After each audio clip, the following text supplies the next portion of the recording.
नमस्कार दोस्तों, आज हम शुरू करने वाले हैं विमीय समीकरण। विमीय समीकरण ज्ञात करना। विमीय समीकरण किस प्रकार से ज्ञात किए जा सकते हैं, आज हमारा वही टॉपिक है।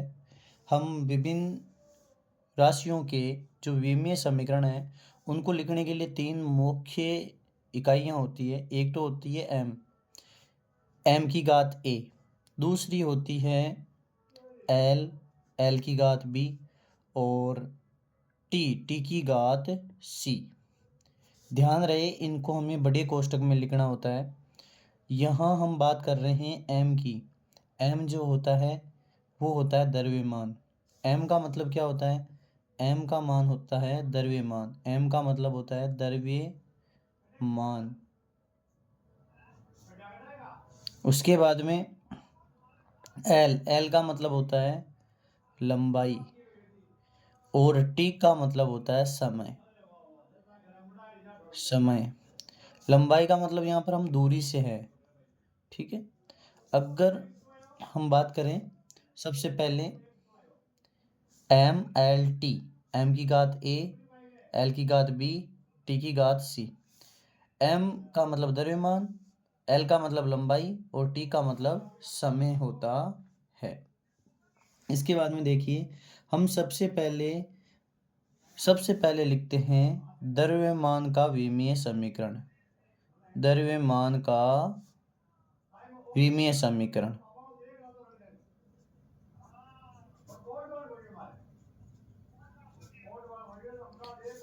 विमीय समीकरण। द्रव्यमान का विमीय समीकरण ज्ञात करने से पहले हमें मात्रक का ध्यान होना चाहिए। द्रव्यमान का मात्रक होता है किलोग्राम। और अगर हम बात करें विमीय समीकरण की, तो समीकरण हो जाएगा, देखो केवल क्या है, द्रव्यमान है। द्रव्यमान की घात कितनी हो जाएगी? 1। बाकी सब चीज़ें क्या हो जाएगी? एल की घात 0, टी की घात 0। ये इसका हो गया। अब अगला देखिए उसमें है लंबाई। लंबाई का मात्रक क्या होता है? लंबाई का मात्रक होता है मीटर। तो हमें क्या करना है, यहाँ पर m की घात 0 करना है, क्योंकि m का मतलब मीटर, यहाँ बड़े कैपिटल M का मतलब मीटर नहीं है, इसका मतलब है द्रव्यमान। तो m द्रव्यमान इसमें है ही नहीं, तो हम m की घात 0। उसके बाद में मीटर किसकी का मतलब है? लंबाई यानी कि दूरी का मात्रक है, तो यहाँ हम लिखेंगे L1। और t समय इसमें है ही नहीं, तो t की पावर 0। इसी प्रकार हम तीसरा ज्ञात करेंगे दूरी और लंबाई बात एक ही है। दूरी का मात्रक भी क्या होगा? मीटर। और विमीय समीकरण क्या हो जाएगा? m0 L1 t0। चलिए अगला देखिए, दूरी के बाद में है विस्थापन। बताओ विस्थापन का मात्रक भी क्या होता है? विस्थापन का मात्रक भी क्या होता है? विस्थापन का मात्रक भी होता है मीटर। तो इसका विमीय समीकरण भी क्या हो जाएगा? m0 L1 t0 हो जाएगा। इसी प्रकार हम आगे निकालते हैं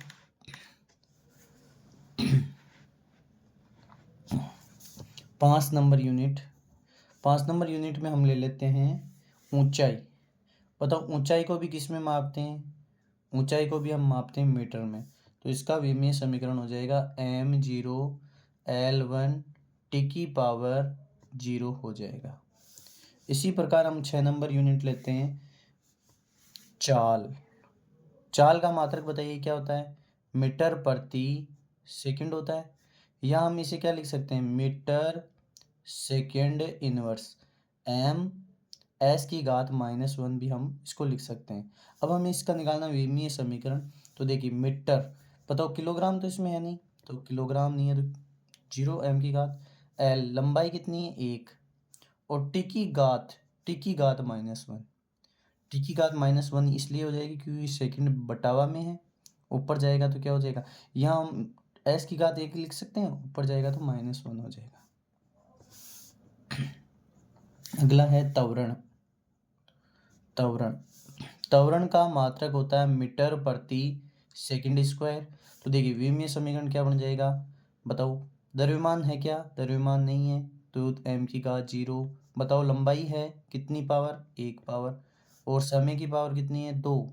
लेकिन बटावा में ऊपर जाएगी तो क्या हो जाएगी -2।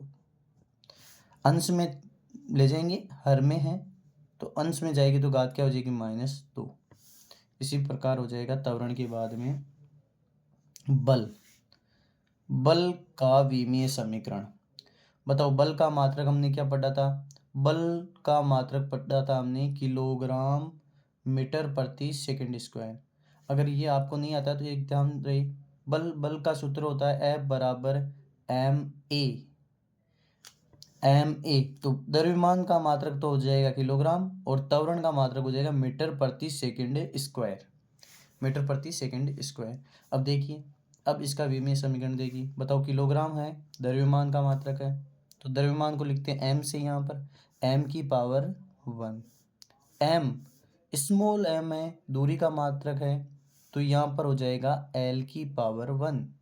उसके बाद में ये s है, बटावा में है, ऊपर जाएगा तो -2 हो जाएगी, यानी कि t की पावर -2।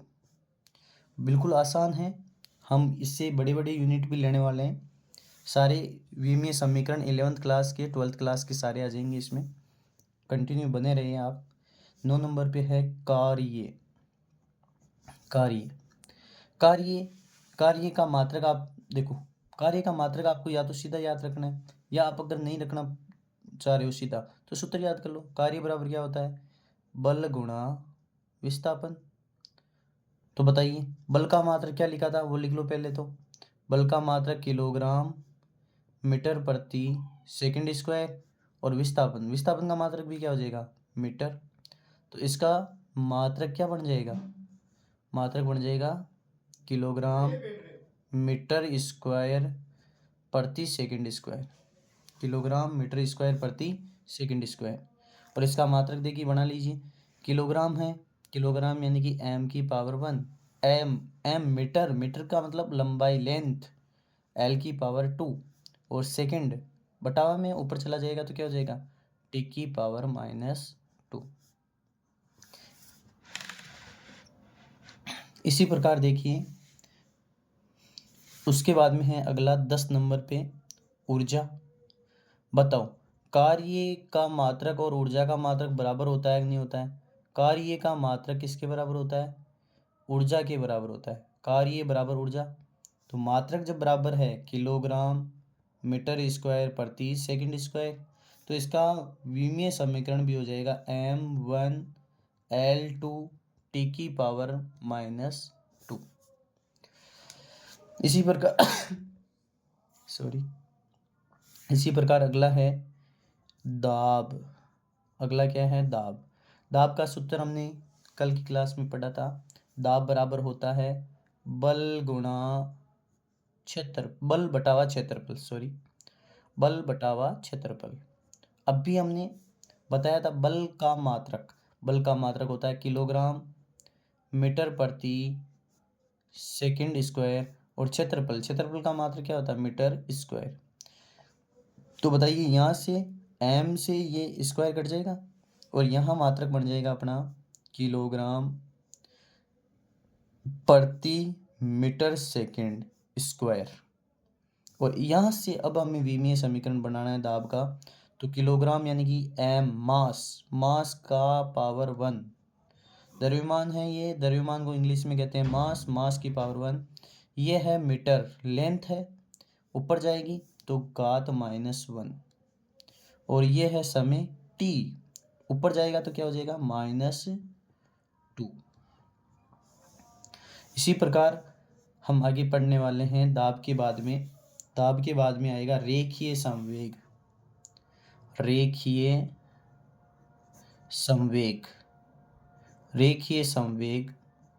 और रेखीय संवेग हम जानते हैं, रेखीय संवेग यानी कि P बराबर m गुणा v, ये इसका सूत्र होता है रेखीय संवेग का। रेखीय संवेग किसे कहते हैं? द्रव्यमान गुणा वेग के गुणनफल को संवेग कहते हैं। तो यहाँ से अगर हम इसका विमीय समीकरण निकालेंगे तो इसका पहले मात्रक बना लो। इसका मात्रक होता है किलोग्राम, द्रव्यमान है, और वेग का मात्रक होता है मीटर प्रति सेकंड। तो यहाँ से विमीय समीकरण हो जाएगा, ये द्रव्यमान है मास की पावर 1, ये लेंथ है पावर 1 और ये सेकंड है, ऊपर जाएगा तो कहीं की हो जाएगी -1। तो ये हो जाएगा आपके रेखीय संवेग का विमीय समीकरण m1 l1 t की पावर -1। रेखीय संवेग के बाद अब हम पढ़ने वाले हैं गतिज ऊर्जा। गतिज ऊर्जा, देखो ये भी ऊर्जा ही है, और ऊर्जा किसके बराबर होती है? कार्य के बराबर होती है। या तो आप ऐसे निकाल लो, कार्य वाले विमा से निकाल लो। कार्य बराबर क्या होता है? बल गुणा विस्थापन। तो बल का लिखो, विस्थापन का लिखो और फिर निकाल दो। या फिर आप एक काम कीजिए, आप गतिज ऊर्जा का सूत्र जानते हो, 1/2 mv²। गतिज ऊर्जा E के बराबर, गतिज ऊर्जा E के बराबर 1/2 mv² होता है। तो यहाँ से आप इसके मात्रक लिख लो। देखो ये तो नियतांक का कांस्टेंट है, इसका कोई मात्रक नहीं होगा। यहाँ पर है मीटर, सॉरी 1/2 m गुणा v², ये द्रव्यमान है m गुणा v²। तो यहाँ पर द्रव्यमान का मात्रक हो जाएगा किलोग्राम, और ये मीटर प्रति सेकंड होता है। वेग का मात्रक होता है मीटर प्रति सेकंड। लेकिन यहाँ पर स्क्वायर है तो इसका भी हमें क्या करना पड़ेगा? स्क्वायर। यानी कि हमारा यहाँ पर नया मात्रक बनेगा गतिज ऊर्जा का किलोग्राम मीटर स्क्वायर प्रति सेकंड स्क्वायर। और यहाँ से हम इससे क्या ज्ञात कर सकते हैं? विमीय समीकरण, किलोग्राम मास की पावर 1, ये है मीटर लेंथ की पावर 2, और बताइए ये है सेकंड की पावर ऊपर जाएगी -2, यानी कि टाइम की पावर -2। ये इसका विमीय समीकरण हो जाएगा। आप चाहें तो इससे कार्य से भी निकाल सकते हैं। कार्य से कैसे निकल जाएगा? कार्य बराबर होता है बल गुणा विस्थापन। कार्य बराबर बल गुणा विस्थापन। आप जानते हैं बल का मात्रक क्या होता है? बल का मात्रक निकालने के लिए आप सूत्र लिख लो पहले। बल बराबर क्या होता है? m गुणा a। द्रव्यमान गुणा त्वरण बराबर बल, गति के दूसरे नियम से F बराबर क्या होता है? ma होता है। तो बल की जगह क्या लिखा है? ma। और विस्थापन को हम क्या लिखते हैं? विस्थापन यानी कि ये दूरी है, यानी कि हम इसको l लिख सकते हैं, लेंथ, या x लिख सकते हैं, बात एक ही है। हम अब इनका क्या निकालेंगे? मात्रक निकालेंगे। तो बताओ, ये तो है द्रव्यमान का मात्रक क्या होता है? किलोग्राम। ये क्या है? ये है त्वरण का मात्रक क्या होता है? मीटर प्रति सेकंड स्क्वायर। ये है लेंथ यानी दूरी को भी हम किस में मापते हैं? मीटर में। तो फिर से ये क्या हो जाएगा? यहाँ से मीटर स्क्वायर हो जाएगा, यानी कि यहाँ बन जाएगा आपका किलोग्राम मीटर स्क्वायर बटावा सेकंड स्क्वायर। और देखो ये भी हमारा क्या बन रहा है? किलोग्राम मीटर स्क्वायर बटावा सेकंड स्क्वायर, होल स्क्वायर है ना, तो अपने आप हो जाएगा। और इसी से हम वापस क्या बना देंगे? इसका विमीय समीकरण बना देंगे। अगला है स्थितिज ऊर्जा। इसी प्रकार से क्या हो जाएगी? 14 नंबर पे आ जाएगा अपना स्थितिज ऊर्जा। स्थितिज ऊर्जा की बात करें तो आप चाहो तो ऊर्जा बराबर कार्य होता है कि नहीं होता है, उससे निकाल दो। तो विमीय समीकरण क्या आएगा? m1 l2 t की पावर -2 आ जाएगा। या आप स्थितिज ऊर्जा के सूत्र से निकाल लो। स्थितिज ऊर्जा का सूत्र क्या होता है? U बराबर होता है mgh। स्थितिज ऊर्जा, इसको EP भी लिख सकते हैं, बात एक ही है। हम U कहो या क्या कहो, EP पोटेंशियल एनर्जी mgh के बराबर होती है। अब इनका मात्रक लिखिए। G का मतलब गुरुत्वीय त्वरण है, M का मतलब द्रव्यमान है, और H का मतलब ऊंचाई है। तो यहाँ से देखिए, द्रव्यमान का मात्रक होता है किलोग्राम, गुरुत्वीय त्वरण का मात्रक होता है मीटर प्रति सेकंड स्क्वायर, और H यानी हाइट है। हाइट को भी किस में? लेंथ का मतलब लेंथ को हम मीटर में मापेंगे। अब हम इससे क्या बनाइए? विमीय समीकरण बनाते हैं। ये द्रव्यमान है, द्रव्यमान यानी कि मास, कैपिटल M की पावर 1। ध्यान रहे ये M यहाँ पर पावर में मत जोड़ देना, क्योंकि ये कैपिटल M है, मास, जिसमें केवल किलोग्राम की पावर जुड़ेगी। यहाँ ये जो M दिख रहे हैं ये लेंथ वाले हैं, यानी कि L की पावर 2, और ये S बटावा में ऊपर चला जाएगा तो क्या हो जाएगा? T की पावर -2 हो जाएगा। तो इसी प्रकार वही आया ना, देखो स्थितिज ऊर्जा का मात्रक से निकालो, चाहे कार्य से निकालो, m1l2 टी की पावर -2, m1l2 टी की पावर -2, यानी ऊर्जा चाहे कौन सी भी हो किसके बराबर होगा, कार्य के। कार्य का मात्रक जो होता है वही उसका होगा, कार्य की विमा जो होती है वही इसकी विमा होगी, ऊर्जा चाहे कौन सी भी हो। इसी प्रकार होती है आपके शक्ति। अब हम विमीय समीकरण निकालेंगे शक्ति का। शक्ति ऊर्जा, शक्ति जो होती है शक्ति जो होता है, शक्ति का सूत्र होता है कार्य बटा व समय, कार्य बटा व समय। तो देखो अभी कार्य का हमने विमीय समीकरण निकाला है, m1l2 टी की पावर -2, कार्य का विमीय समीकरण ये होता है। और यहाँ पर क्या है, समय बटावा में लिखिए टी की पावर 1।